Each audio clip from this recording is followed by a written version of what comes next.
Hi, it's Grandmama Doris. This is the ending, chapters 11 and 12 of The Lemonade War by Jacqueline Davis. A Total Loss, chapter 11. The first cup was an easy sell. The second cup was too. It was on the third cup that a little girl, about 6 years old, said, "Ooh, there's a bug in my drink." Then her brother said, "There's one in mine too." "Gross," said an older boy on a skateboard. "There are like 3 in mine, and I want my money back, man," he said, dumping the lemonade on the ground. The mother of the little boy looked into their cups carefully. "I think you need to check your lemonade, honey," she said to Evan. Evan unscrewed the cap, and everyone looked in. The surface was swimming with dead bugs, fruit flies, worms, and a soggy brown caterpillar. "Oh my goodness," said the mother. The boy started spitting on the ground like he was going to die. The girl started wailing, "Mommy, I hate bugs. I have bugs in my tummy." Evan could not believe his ears. How did this happen? How did they crawl in there somehow? They couldn't have. He had the lid all screwed on tightly. He was sure of that. But anyway, 1 or 2 bugs crawling in, maybe. But 50 dead fruit flies, 2 inchworms, and a caterpillar. That just didn't seem possible. Evan was burning with embarrassment as everyone looked at him and his buggy lemonade. Frantically, he reached into the cooler and he started to scoop out the dead bugs with his hands. "Oh, sweetheart," said the mother, "you can't sell that lemonade." "I'll get 'em out," said Evan. "I'll get every last one out." "No, dear, you really can't. You need to dump it out," she said. Evan looked at her as if she was crazy. "Dump it out? Dump it out?"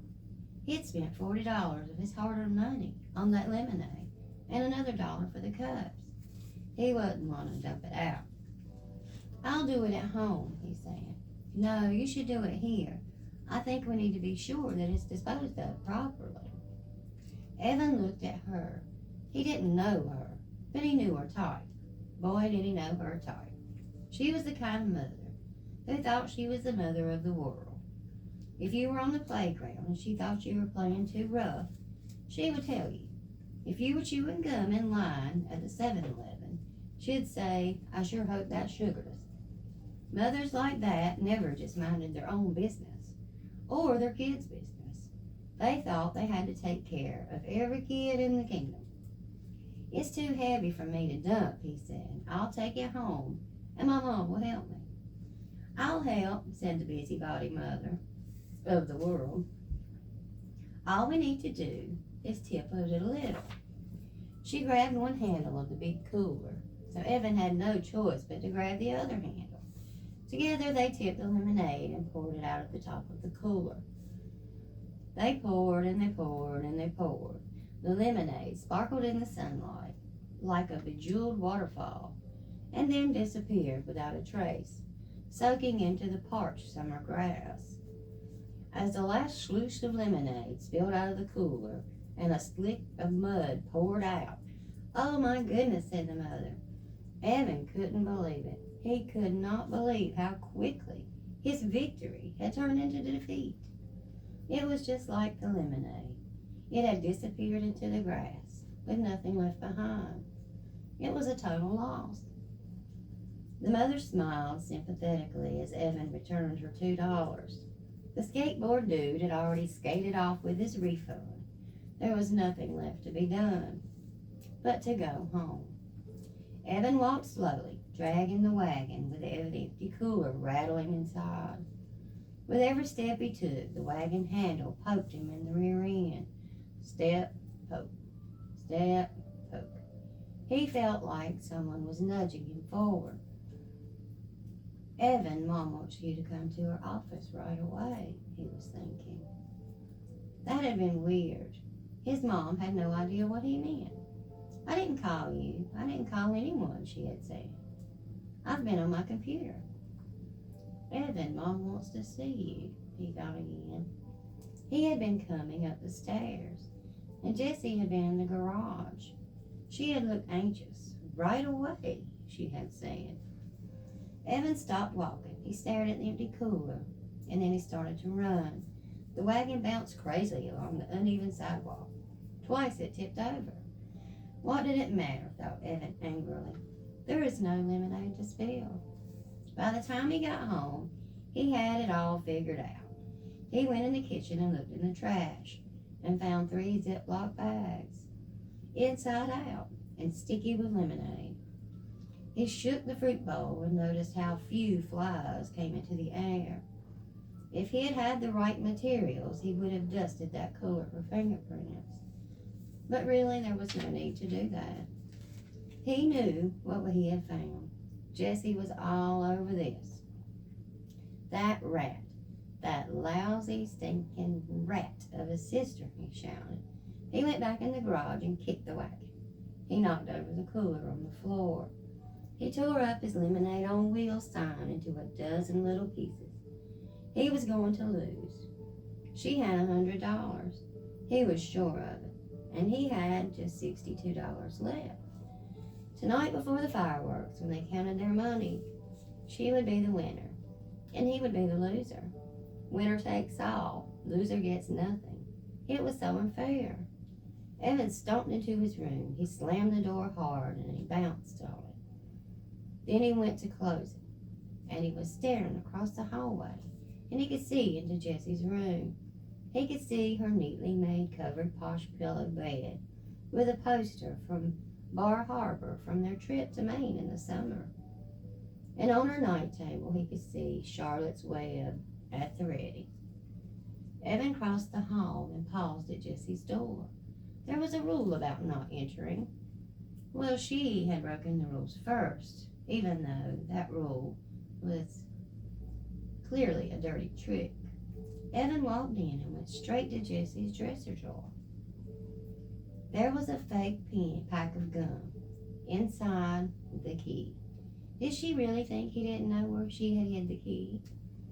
He had seen her slip the key inside the box when he was passing by her door of her bedroom. Jessie was smart, but she wasn't very smooth. He had known for months where she had hidden that key. He just hadn't bothered to use it until now. It took him a while to find the lockbox. He checked the bureau drawers and then under Jessie's bed, and finally found it hidden in her closet. Again, not very smooth. Evan carried the key to the lockbox back to his room, and he sat on his bed. He put the key in the lock and he opened the top. Then, the moment of truth, he lifted out the plastic change tray. There were a whole bunch of scraps of paper on top, and there was a folded index card too. Evan moved these aside and found a $10 bill on a paper clip to a birthday card. Under that was an envelope labeled pre-war earnings with $4.42 inside. That was the money Jessie had before the Lemonade War began, and she had kept it separate, just like she had promised. Next to that was a fat envelope labeled Lemonade Earnings. Evan opened the envelope. Inside the bills were arranged, 1s, 5s, 10s.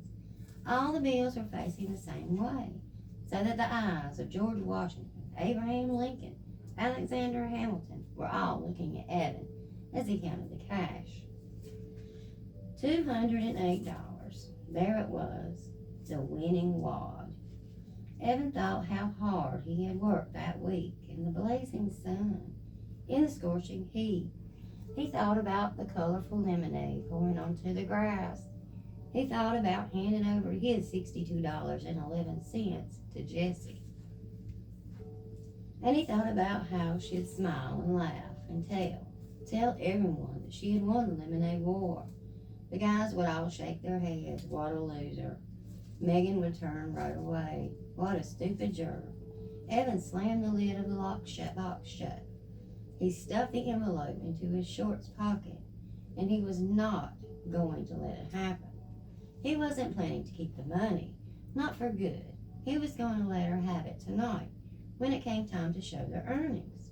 He'd have $62.11, and she'd have nothing.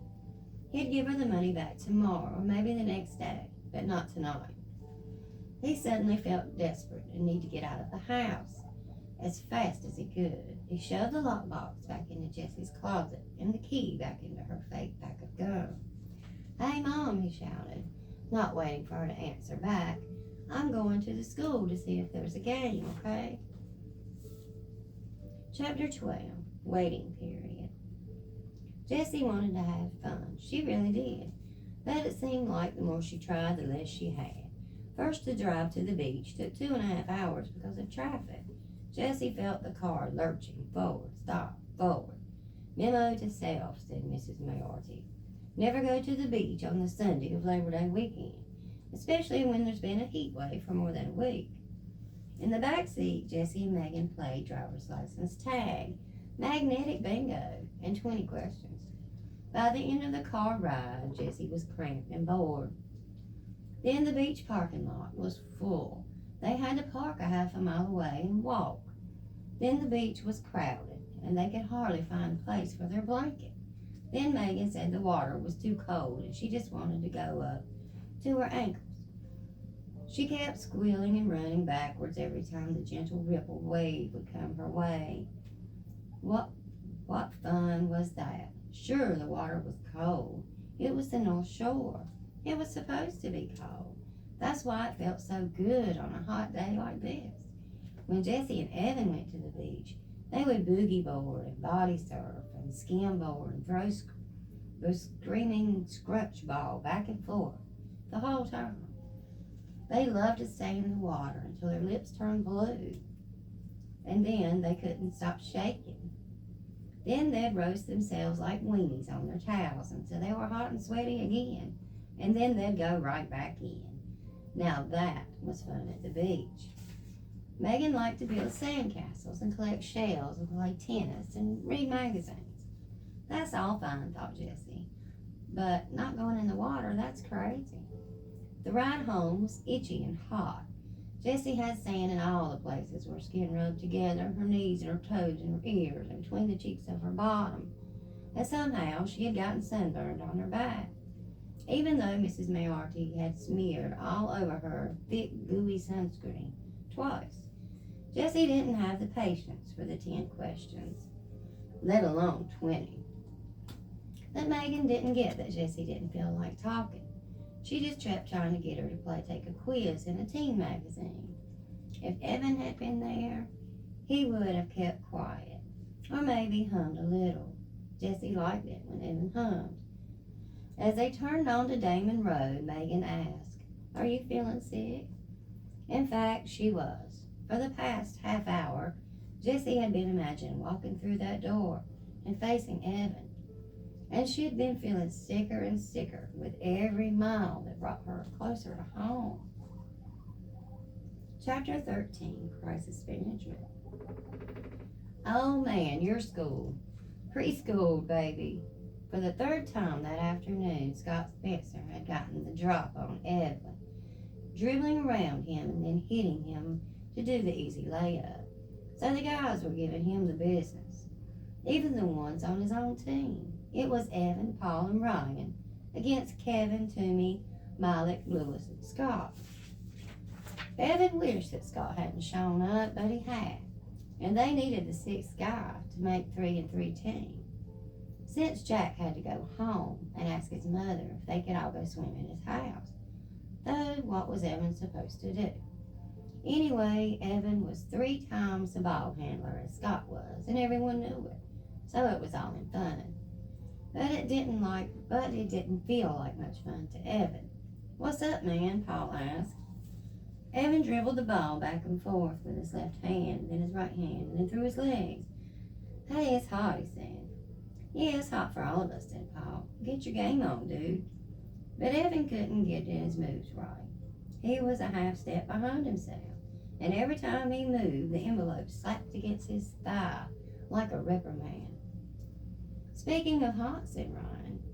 Everyone turned to look at Jack. He was coming up the path, running in a dead dog pace. Oh, please, God, said Paul. Let her answer be yes. As soon as he was in range, Jack shouted. She said yes. What's up, said Scott. Jack asked his mama if we could all go swimming in his pool, Kevin said. Hey, Jack, shouted Scott. Can I come too? Yeah, sure, said Jack. We had stopped running and turned toward and was waiting for them to join him on the path. Oh, great, thought Evan, but he wasn't about to turn down a dunk in the pool just because Scott Spencer would be there. Nobody wanted to go home for suits and towels. Kevin and Mike and Ryan were wearing basketball shorts anyway, so they could swim in those. We've got enough suits at the house, said Jack. My mom saves all of our old ones. At the house, Evan changed into one of Jack's old suits. He wrapped in his underwear and his shirt inside his shorts, and he put the bundle of clothes on the end of Jack's bed, next to the other guy's bundles of clothes. It felt good to drop the heavy shorts with the envelope stuffed in the pocket. Then, just to be sure, he put his shoes on top of the clothes. He didn't want anything to happen to that money. They played pool basketball all afternoon, even though the teams were uneven. Mrs. Begdarshian brought out drinks and cookies and chips, Slim sliced up watermelon. Every time one of them went into the house to use the bathroom, she shouted, "Dry off before you come in," but she did it in such a nice way. Then, just as Evan thought the afternoon couldn't get any better, it did. Scott had gone into the house to go to the bathroom. A few minutes later, he came out dressed, his hair still dripping down his back. "I gotta go," he said, slamming his foot into his sneaker. "Did your mom call?" asked Ryan. "No, I just gotta go. See ya," and he ran out the gate. "Great," shouted Evan. "Now the teams are even and we can go back to playing pool hoops." Evan didn't think about Scott Spencer for the rest of the afternoon. He didn't think about Scott Spencer until he went into Jack's bedroom to change back into his clothes. And he noticed his shoes were on the floor and his shorts were not folded up. Chapter 4, Reconciliation. "Come on, you two," Miss Trusty called up to the stairs. "If we don't go now, we won't be any room on the grass." "We're coming," shouted Evan, sticking out his head of his room. Jessie was sitting on his bed, and he was trying to get her to go to the fireworks. She had her lockbox on her lap and a mulish look on her face. "Just say it, a tie," said Evan. "Come on, Jess, this whole thing is stupid, and you know it." "It's not a tie unless it's a tie," said Jessie, knowing she sounded like a brat and not being able to stop herself. "How much have you got?" "Mom's waiting," said Evan. "Put your dumb box away and let's go see the fireworks." "How much you got?" Evan tensed up his fingers as if he were strangling an invisible ghost. "Nothing, okay? I've got nothing. Look." He turned the pockets of his shorts inside out. Jessie looked skeptical. "You have nothing? You must have made something." "Well, I had expenses and I ended up with nothing, okay? Are you happy? You win." Evan sat on the edge of the bed looking at the floor. Jessie felt her heart sink. "You spent all your money on mix and lemonade for your Meals on Wheels stand?" Jessie asked. "All of it?" Evan nodded. Jessie felt like crawling under the bed and never coming out. "It didn't pay off so good," she whispered. "There were a few bugs in the system," said Evan. That was a joke that Jessie would have loved, he thought, before the war. Now it was just all about the money and the numbers and the bad feelings, and there was no room for laughing. "Oh," said Jessie, her voice the size of an ant. She stared down at the box in her lap. "I've got..."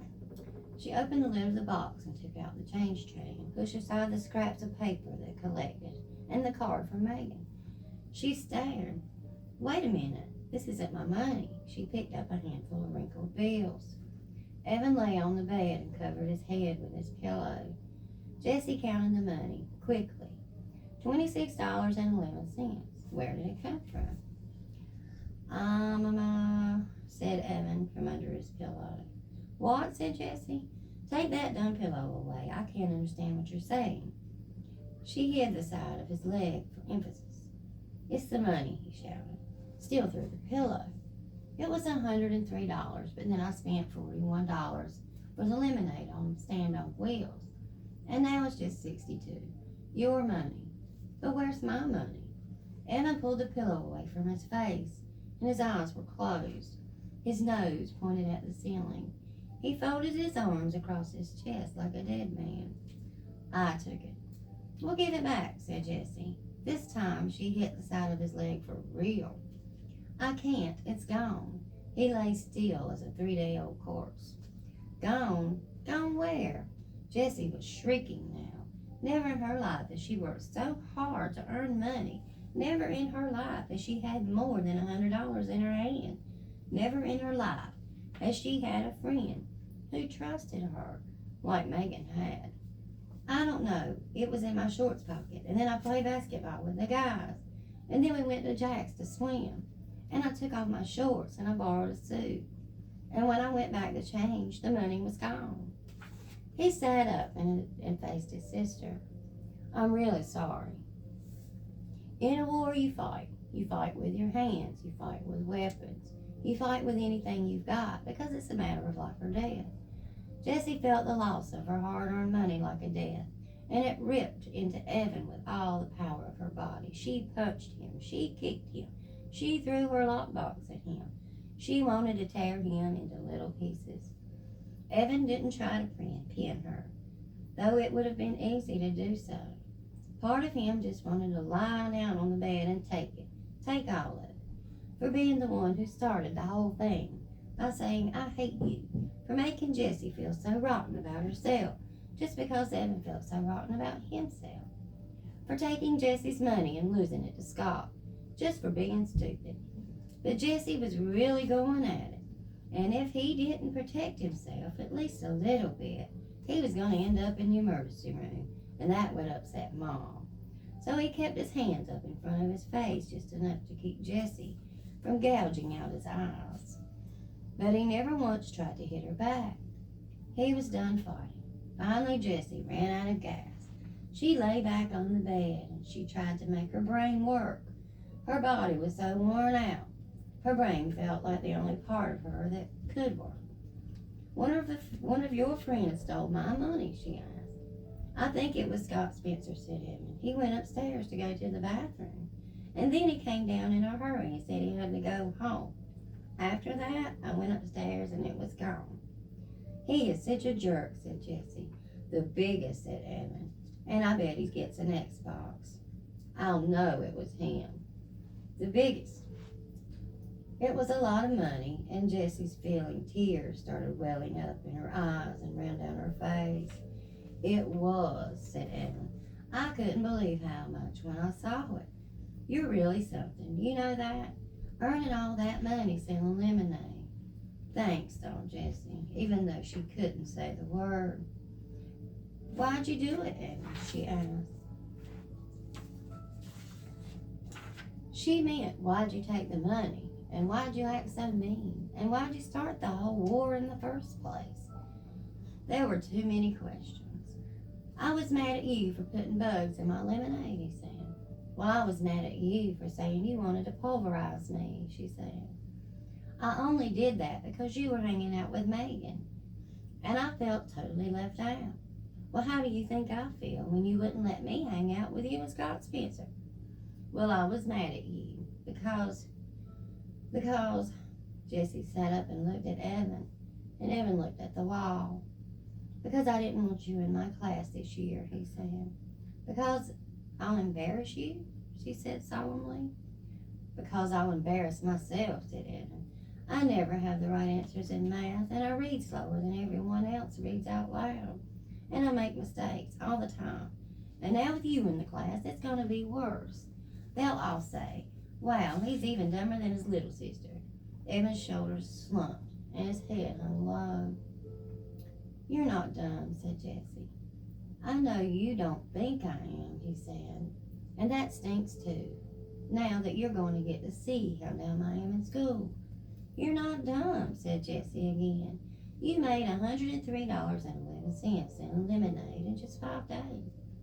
Yeah, but you made $208. You see, my little sister, you're twice as smart as me. Jessie shook her head. Half that money is Megan's. She gave it to me to give to the Animal Rescue League.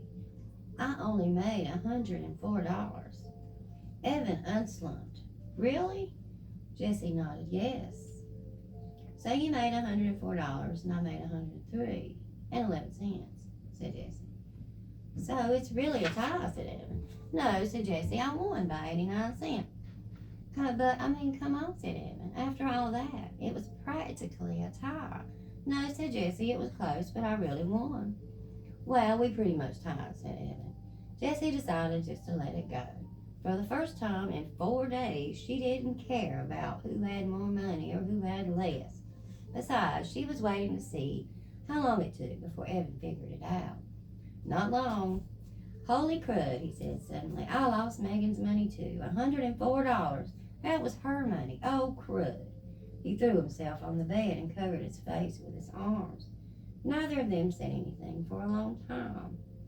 Finally, Jessie broke the silence. I'm really sorry I put the bugs in your lemonade. Thanks, said Evan. I'm sorry I took much of yours and Megan's money. We shouldn't have done any of this at all, Jessie said, waving her hand at the money on the bed. It ruined the end of summer. Yeah, the whole summer's been crud, said Evan. Not the whole summer, just the last 5 days. Remember when we went to Bar Harbor and we swam in the pond? Jessie couldn't stand Evan thinking the whole summer together had been crud. Yeah, but I think the last 5 days kind of cancels that out, said Evan. I can't believe I have to tell Megan Moriarty. She likes you, Jessie said. Evan sat up, surprised. Really? Yeah, said Jessie.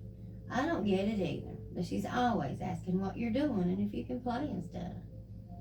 Why do you think she does that? Cool, said Evan, smiling. So you guys are friends? Yes, said Jessie. We're good friends. Okay then, so she'll be coming over here to play and stuff, right?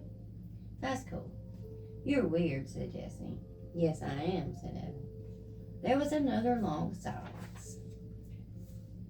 The summer light in Evan's one-window bedroom had faded to black, but neither of them wanted to turn on the light. It was nice sitting there, the two of them, in the cooling darkness. An afternoon breeze had kicked inside a gusty wind, and the shade of the window tapped out a steady beat that was pleasant and reassuring. This war was stupid, said Jessie. Evan nodded in the dark. Just then they heard the sound of thunder booming in the distance. There were more and more until the house shook. The fireworks, shouted Jessie. Oh, snap, said Evan. Evan and Jessie ran down the stairs, and at the bottom they found their mother sitting on the last step, watching the sky through the sliding glass door. Why didn't you call us, said Evan. We're missing the fireworks, said Jessie. Oh, I figured wherever you two were, you were talking about more important things than the fireworks show. Miss Kresge turned to look at her children. Did you work it out? Evan and Jessie nodded as the Roman candle exploded in the sky. Not a bad seat, said Miss Kresge, patting the staff. Enjoy. For 20 minutes, the night sky was alive with wagon wheels, party-colored delights, and whistling glitter palms. Evan, Jessie, and Miss Kresge sat watching, silent for the occasional ooh and ah that seemed to escape their lips like hissing air from an Autobahn tire. When the last of the fireworks boomed and then faded, Evan, Jessie, and Miss Kresge sat in the darkness and waited. No one said anything for several minutes. And then Jessie whispered, It's over. Yes, it's over. Wait, said Evan. What was that? Wait, asked Jessie, scanning for her ears. Listen, in the distance, a boom and a rattle. More fireworks, said Evan, staring up at the dark sky. Where? I don't see them, said Jessie. All of a sudden, the sky spat into 2 lightning sliced in the night. An explosion of thunder rolled through the house, rattling the windows and the pictures on the wall. Rain poured from the sky as if a gigantic faucet had been twisted on. Wow, shouted Miss Kresge, leaping up from the staff. Battle stations. Every window in the house was wide open. So Evan, Jessie, and Miss Kresge ran from top floor to the bottom, shutting windows and sopping up puddles. The rain came in with a fury and importance of a 2-year having a tantrum. As he closed the window in his room, Evan could hear the gurgle of the gutters, choking out the downpour. One thing ends, another begins, said Miss Tresky, meeting Jessie and Evan on the stairs. She raised her index finger like a wise philosopher. Fireworks, rainstorm. Jessie raised her index finger. Summer, school. Evan relaxed his index finger. War, peace. Then they laughed because it was silly. The three of them acting like wise philosophers standing on the stairs. That night, before she closed her door, Jessie whisper shouted to Evan, who was already in bed, "Hey, I got an idea about getting Megan's money back." The end. What a wonderful read. The Lemonade War. Thank you so much.